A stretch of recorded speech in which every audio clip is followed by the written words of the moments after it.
SLT Mobitel, the connection. SLT Mobitel, the connection. ලෙන්ගතුකම වැඩි කරගන්න ලව්ජු රුපියල් 50ට අඩු කළා. මාමේ එන්න අපිට එකක් බොමු.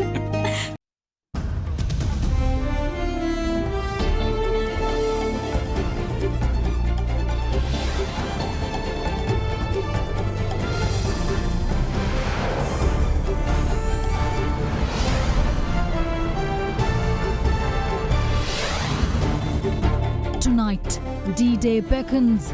Sri Lanka's UNHRC resolution to be debated on Monday as the Foreign Secretary expresses confidence in Indian support. Easing restrictions. Health officials issue revised quarantine guidelines for all travellers arriving in the country. Dwindling resources. Investigations reveal rampant deforestation in Sri Lanka's protected wilderness hotspots. Covering everyone. Public health inspectors call for private sector vaccine imports to expand coverage. All this and much more coming up on this Thursday, the 18th of March 2021. Alcohol අඩංගු hand sanitizer භාවිත කරන්න. ලෙඩ රෝග ඇති කරන විෂ බීජවලට එරෙහිව සටන් කරන්න. හඳුන්වා දීමේ මිල රුපියල් 350යි. From AdaDerana, this is AdaDerana First at 9.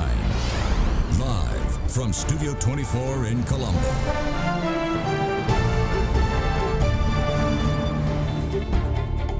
Good evening and welcome to First at 9. I'm Shanella Fernando. Moving on to your top stories for tonight.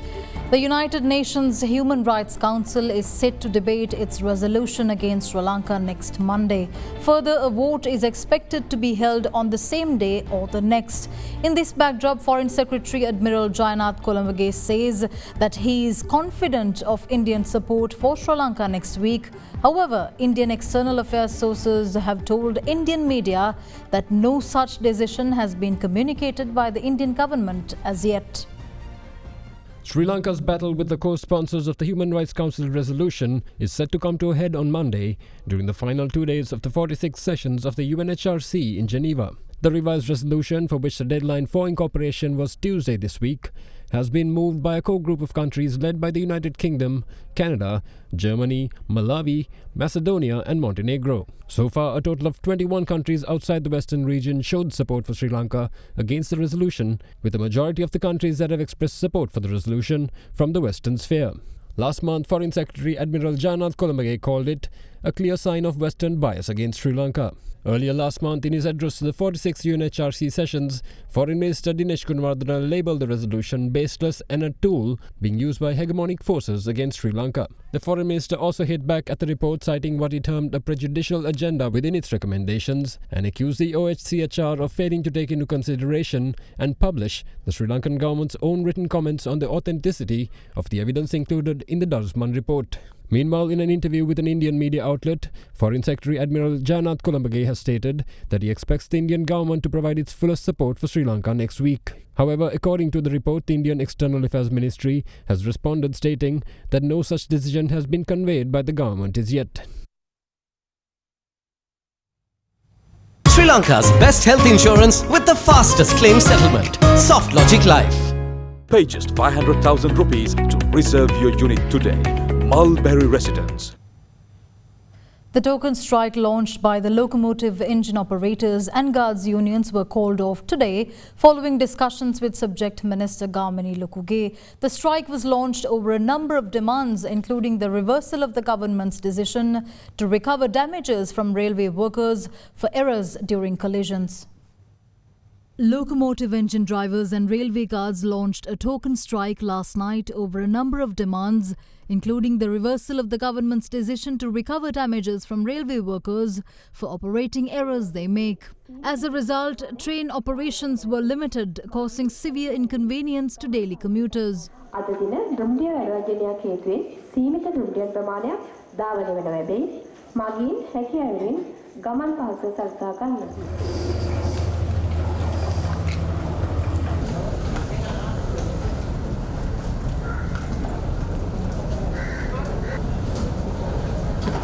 බුද්ධලම් දෙසට ධාවනය වන කිසිදු දුම්රියක් දැනට කොළඹ කොටුව දුම්රිය ගමන් ආරම්භ කර නැති බව මගින් කරුණාවෙන් සැලකන්න. දෙකක් ගියා දෙකටම නැග ගන්න බැරුව ගියා. ටිකට් එකක් තින්දයි බස් වලට යන්න බෑ දැන් තව එකක් එනවලු. මේ කොරෝනා වෛරසය අස්සේ මීටරේ අඟල පරතරයක්වත් නැහැ. දුප්පත් මිනිහා තමයි දැලෙන්නේ. කෝච්චි පහක විතර සෙනග එක කෝච්චි එනවා. මෙහෙන් නගින්නේ අපි වවුල වගේ එල්ලලා යන්න ඕනේ. උන් මේවා ස්ට්‍රයික් කරනලාද මේ වෙලාව? මිනිවට ආදායමක් නැහැ. මේ වෙලාව රට නැගිටින්න උදව් කරන්න ඕනේ. මේ රට බිම තියෙන කොරෝනා මාස ගාන මිනිස්සු ගෙවල් වල. තාමත් corona. Considering the situation, Minister of Transport Kamini Lokuge took swift action to hold discussions with the railway trade unions, following which the unions decided to drop the strike. පොඩි ප්‍රශ්න පිළිබඳව අපි සාකච්ඡා කළා යම් එකඟතාවයක් ඇති වුණා. ඇක්සිඩන්ට් එකක් වුණාම දුම්රියේ තියෙන අලාභේ ඇක්සිඩන්ට් රීදුරු මහත්මයාගෙන් අය කරගන්න කටයුතු කරන්න ගියාම ඒක කවදාවත් සාර්ථක ප්‍රතිඵලයක් අත් වෙන්නේ නැහැ. මොකද ඒ ප්‍රමාණය ලොකු වැඩි. ඒ නිසා අපි තීන්දුවක් ගත්තා කොමිටියක් පත් කළා. ඒවා කොහොමද අපි වෙනස් කරන්න කියලා කල්පනා කරනවා. එතුමා අපිට පිළිගන්න පුළුවන් විසඳුමක් ක්ෂණිකව ලබා දීලා කටයුතු කිරීම සම්බන්ධයෙන් අත්‍යවශ්‍යම අපි ගරු ඇමතුමාට ස්තුතිවන්ත වෙනවා. හොඳ දුම්රිය සේවයක්. යහපත් දුම්රිය සේවයක් පවත්වාගෙන යන්න සෑම පැත්තෙම කැප වෙලා කටයුතු කරනවා කියන එක මේ අවස්ථාවේදී ප්‍රකාශ කරනවා. සාමාන්‍ය පරිදි සියලුම දුම්රියන් ධාවනය කරන්න අවශ්‍ය කටයුතු කරනවා.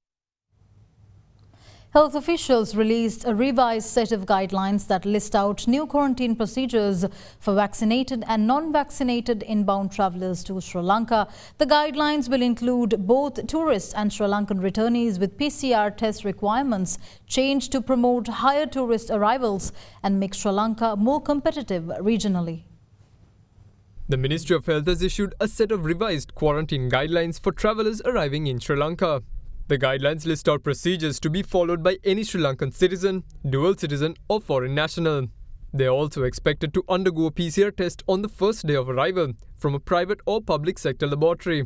Travellers will not need to quarantine if they have received both vaccine doses and possess a negative PCR test result obtained on the day of arrival. What's more, they will be required to undergo another PCR test on the 7th day after arrival from a Health Ministry approved laboratory. Meanwhile, guidelines were also issued to travellers arriving without or those arriving less than 2 weeks after vaccinations. Accordingly, if they opt for hotel quarantine, they will undergo a PCR test on the first day of arrival as well as on the 7th. They will be released from the facility if both the test results return negative. What's more, passengers opting for a centre-based quarantine with shared facilities will be subjected to PCR tests on day 1 and day 10. They will be released from the facility if both their tests are negative. Tourists arriving 2 weeks after obtaining both doses of the COVID-19 vaccine are expected to produce an original vaccination certificate to airport health authorities. Further, they will be subjected to quarantine in a hotel certified for tourists. What's more, a PCR test is to be taken 24 hours after arrival from a Health Ministry approved laboratory with the sample collected at the hotel. If the day 1 PCR test returns negative, tourists are expected to stay in the same hotel until the completion of day 7, after which they will be permitted to visit approved tourist sites in a biosecurity bubble for up to 7 days after arrival. After completion of the 7 days, they will undergo another PCR test. If this result returns negative, they will be allowed to leave the hotel and are free to make their own travel arrangements after getting clearance from the area MOH. Further, tourists arriving who haven't received the vaccinations or those arriving less than 2 weeks after quarantine at a certified hotel has been made mandatory. Tourists will be required to perform a PCR test on the first day of arrival with samples collected at the hotel. If the stay is up to 14 days or more, the second PCR test will be conducted between day 11 and 14. If the day 1 results are negative, tourists will be allowed to visit approved tourist sites in a biosecure bubble. However, they will not be allowed to change hotels until 14 days are completed. Chairman of Sri Lanka's Public Health Inspectors Association, Upul Rohan, urged the government to give the private sector the permission to import vaccines. He added that this move will allow the country to expand its vaccination coverage. Meanwhile, since Sri Lanka's inoculation program got underway on the 29th of January, over 800,000 people have been administered with the first dose of the Oxford AstraZeneca vaccine so far.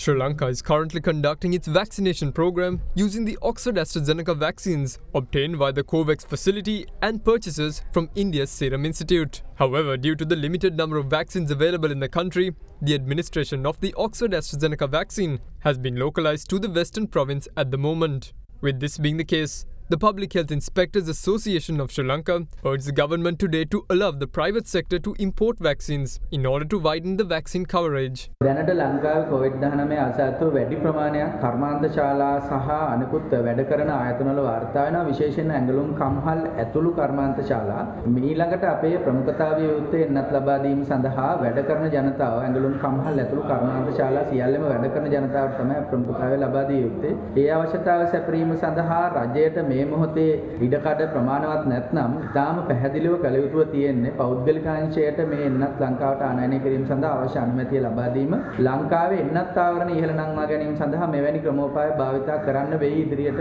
අපිට මේ COVID-19 පිටුදැකීම සඳහා. Meanwhile, since the vaccination program began on the 29th of January, a total of 806,449 vaccinations have been conducted so far. In the meantime, 338 COVID-19 infections were confirmed in the country yesterday. 322 of the infections were reported across 21 districts, while the remaining 16 cases were reported as Sri Lankan expatriate returnees. The Gampha district topped yesterday's list with 41 confirmed cases of the virus. The Mathura district recorded the second highest number, with 40 cases, while 35 infections were confirmed. While 35 infections were confirmed from Trincomalee district, 32 from the Colombo district and 30 from the Batticaloa district. Further 26 cases were reported from the Galle district and 24 from the Badulla district. So far today, 162 COVID-19 cases have been confirmed so far. Meanwhile, the country's active coronavirus cases currently stand at 2,542. The country's overall number of recoveries rose to 85,944 after 219 patients recovered and were discharged today. More news on the other side of this break. Stay tuned. Sunlight Care Naturals. Obe endum care karai. Welcome back in more news. Responding to recent comments by JVP leader Anura Kumara Dissanayake on the detention of National Unity Front leader Azad Sali, Minister of Public Security Rear Admiral Dr. Sarath Veerasekara denied any political motive behind the arrest, adding that his detention was solely on the Attorney General's instructions. Further responding to allegations of the government making empty threats as a means of distracting the public, the minister stated that the JVP leader himself will soon have to answer questions on Mohammed Ibrahim, the father of two of the Easter Sunday suicide bombers, being included in the JVP's national list.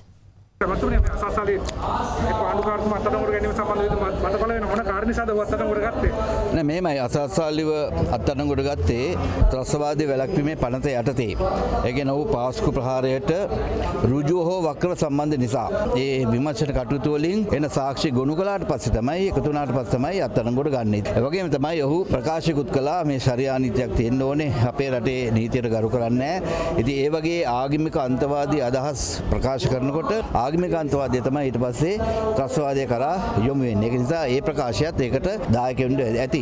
නීතිපතිතුමාගේ උපදෙස් පරිදි තමයි මේ අත්අඩංගුවට අරන් තින්නේ. නැත්නම් වෙන කිසිම දේශපාලන පරිගණකයක් නෙවෙයි. අනුර කුමාර දිසානායකත් කියලා තියෙනවා මම මේ පුස්වැඩිලි කතාව තමයි කියන්නේ කියලා. ඒවා පුස්වැඩිලිද එහෙම නැත්නම් ජීව උණ්ඩද කියන එක ගැන අනුර කුමාර දිසානායකට දැනගන්න පුළුවන් වෙනවා. අපි දන්නවා මේ පාස්කු ප්‍රහාරයේ ඉල්සාම් සහ ඉන්ෂාම් තමයි මරාගෙන මැරෙන සහෝදරයන් දෙදෙනා ඉතා දරුණු ප්‍රහාර එල්ල කළේ. ඔවුන්ගේ පියා තමයි ඉබ්‍රහීම්. ඔවුන් තුන්දෙනා තමයි ලක්ෂ 300ක් දුන්නේ සහරාන්ට මේ ප්‍රහාරය කරන්න. ඒතකොට ලක්ෂ 300ක් දුන්න ඉබ්‍රහීම් තමයි ජනතා විමුක්ති පෙරමුණේ ජාතික ලයිස්තුවේ ඉන්නේ. ඒක සම්බන්ධ වුණොත් මම හිතන්නේ අනුර කුමාර දිසානායකට දුර අනාගතයෙන්ම පැහැදිලි කිරීමක් කරන්න වෙයි.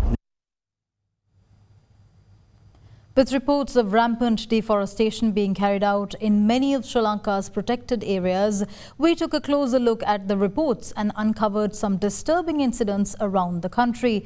Meanwhile, following reports of land being cleared for the construction of a hotel in the protected Singharaja forest, Subject Minister Mahinda Amaravira stated that a full investigation into the accuracy of the land deeds of the hotel is currently underway.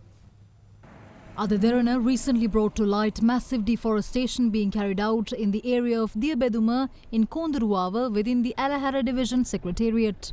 The forested land was being cleared for the construction of a bridge and a road to transport machinery required for the upper Alahara section of the Murugahakanda Reservoir project. For this purpose, the Forest Department had given its approval to cut down over 3,600 valuable trees. Residents, however, say there is an alternative route that can be used to move machinery to the site without the need to destroy the forest.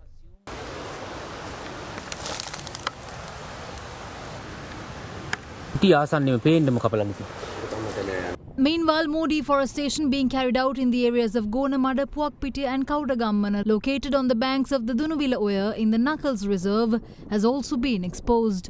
To find out more, our correspondent made his way to the location and upon arrival, witnessed a number of agarwood trees cut down for transportation.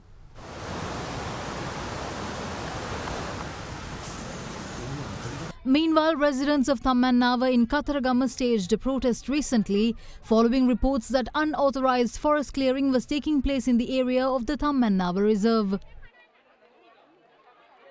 Accordingly, police personnel, officials of the Forest Conservation Department and Agrarian Services officers arrived at the scene today to discuss the matter. The officials discovered that 2 unauthorized houses had been constructed, with one having an electricity connection as well. In the meantime, the Baddegama police have arrested a person engaged in illegal felling of trees in the Galaboda area. The police have taken 31 tree logs and an excavator into custody. Meanwhile, with concerns raised over environmental destruction taking place at the Singharaja Forest Reserve for the construction of a hotel, Minister of Environment Mahinda Amaravira says that a full investigation is being carried out into the accuracy of the deeds for the property in question. The 4 directors of Ediri Singha Trust Investment and Swarnamahal Jewellers who were arrested on money laundering charges were produced before the Colombo Fort Magistrate yesterday afternoon. During the proceedings, the court was told by the Attorney General's Department of how the suspects had defrauded a total of 13.6 billion rupees through Swarnamahal Jewellers and ETI Finance. Following their arrest on Tuesday, the 4 former Swarnamahal Jewellers and Ediri Singha Trust Investment Directors Jeevaka Ediri Singha, Anjali Ediri Singha, Asanka Ediri Singha and Nalaka Ediri Singha were produced before the Colombo Fort Magistrate yesterday. In court yesterday, Senior Deputy Solicitor General Haripriya Jayasundara, representing the Attorney General's Department, informed court that deposits accepted by Swarnamahal Jewellers had grown from 583 million rupees in December 2010 to 7.2 billion rupees by September 2011. The court was also told that despite central bank orders to refund all deposits accepted from members of the public, the funds had instead been transferred by the suspects to ETI Financial Services. The Senior Deputy Solicitor General also revealed that up to 6.4 billion rupees in undisclosed funds or black money had been held in such accounts at ETI Financial Services. Further, the court was also requested to remand the 4 suspects as the total amount defrauded by the suspects amounted to a massive 13.6 billion rupees. In response, President's Counsel Anuja Pemaratna, appearing for the 4 former ETI directors, argued that the suspects had been granted bail by the court for the same offence previously. After considering the representations, the Colombo Fort Magistrate Priyantali Anage announced that the decision regarding the bail application will be delivered on the 30th of March and ordered the suspects to be remanded until that date. Accordingly, the 4 suspects were then transferred to the Walikada Remand Prison. The body of 35-year-old underworld figure Keselwatte Dinuka or Rajapaksha Arachige Dinuka Madushan was brought back to the country this morning. However, police say that they are yet to confirm whether the remains are of the suspect and will carry out DNA tests and fingerprint analysis for a final confirmation. 35-year-old Rajapaksha Arachige Dinuka Madushan, alias Keselwatte Dinuka, a known underworld operator, was charged with 4 counts of murder, drug peddling and extortion. He was also considered to be closely associated with Markanuri Madhush, who ran a large-scale drug racket in the country from Dubai. However, in 2012, Madhushan flew to Dubai using a false passport under the name of Kasun Madhuranga Rajapaksa. In 2018, the Colombo Crimes Division in Sri Lanka issued an Interpol red notice for his arrest. තවදුරටත් විමර්ශනය කරමින් සිටින අතරතුර දැනට දින කිහිපයකට පෙර මෙම කෙසෙල්වත්තේ දිනුක නැමැත්තා ඩුබායි නගරයේදී මියගිය බවට තොරතුරු වාර්තා වුණා. කෙසේ වෙතත් එය නිසැකවම සනාථ වීමක් සිදු වුණේ ඊයේ රාත්‍රියේදී.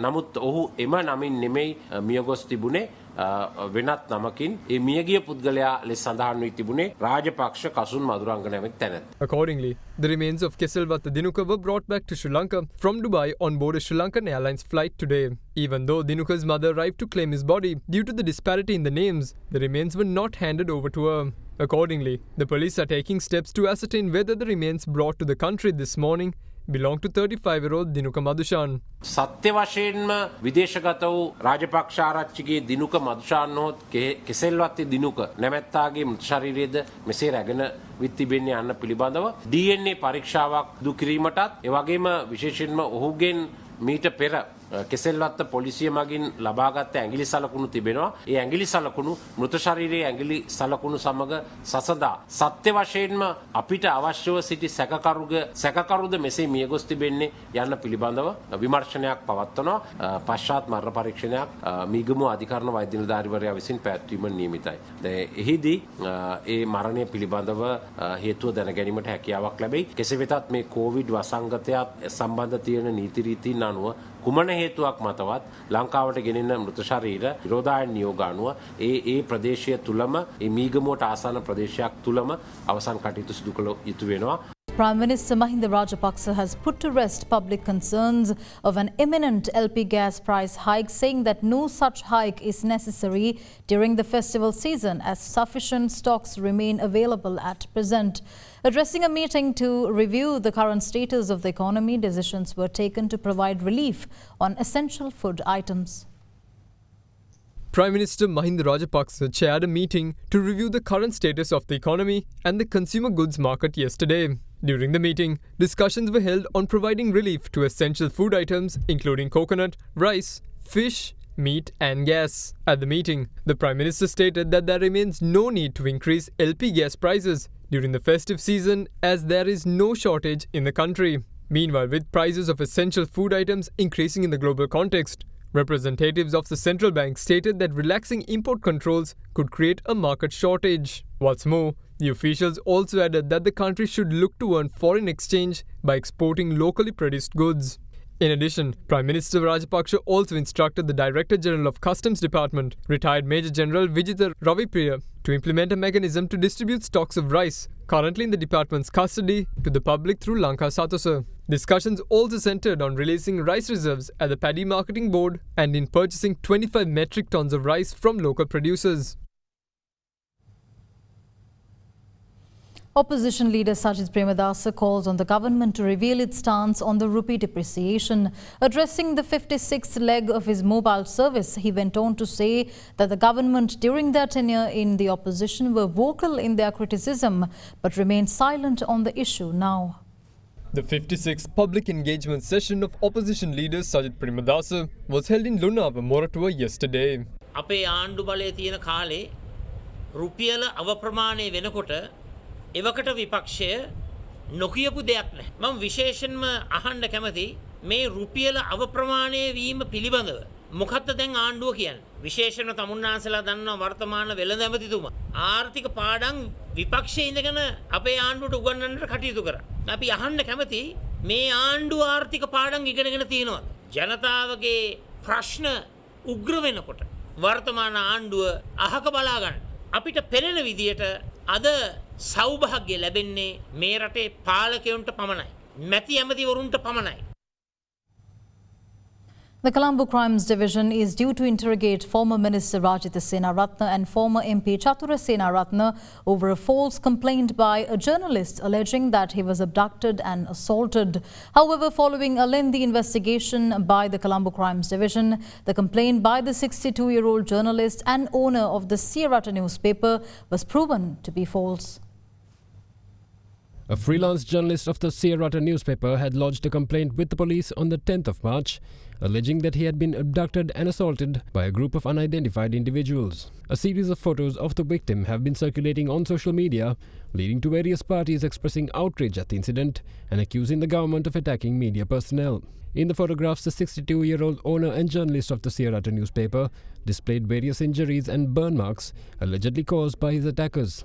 However, after a lengthy investigation by Colombo Crimes Division personnel, the victim's claims have proven to be fabricated. Police say that the victim, during interrogation, confessed to having made up the incident and self-inflicted the injuries using a mason's trowel at his residence. Meanwhile, the CCD is set to interrogate former Minister Rajitha Senaratne and his son, former MP Chatura Senaratne, over the incident.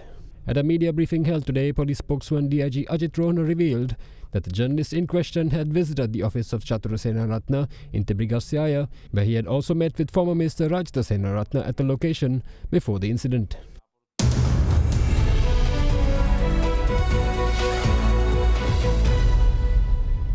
Here's an update on the Colombo Bourse. The all-share price index fell to 6,930.76 with a loss of 113.80 points, while the S&P SL20 index too fell by 42.212 points to end at 2,774.78. The market turnover was 1.2 billion rupees. Here's Dimantha Matthew with the daily market report.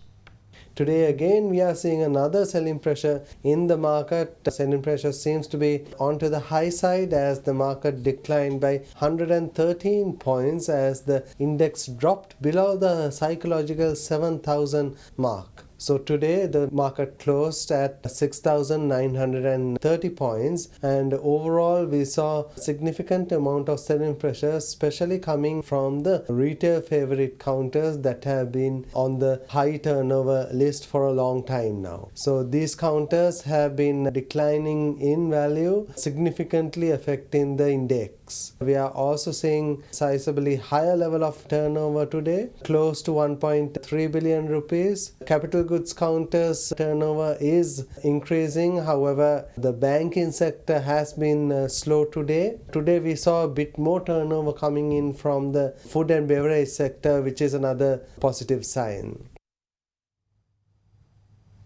The rupee closed slightly firmer at between 198 rupees and 50 cents to 199 rupees to the US dollar today, after hitting a new low at 202 to 203 rupees levels yesterday. Let's now take a look at how the rupee fared against other major currencies during the day.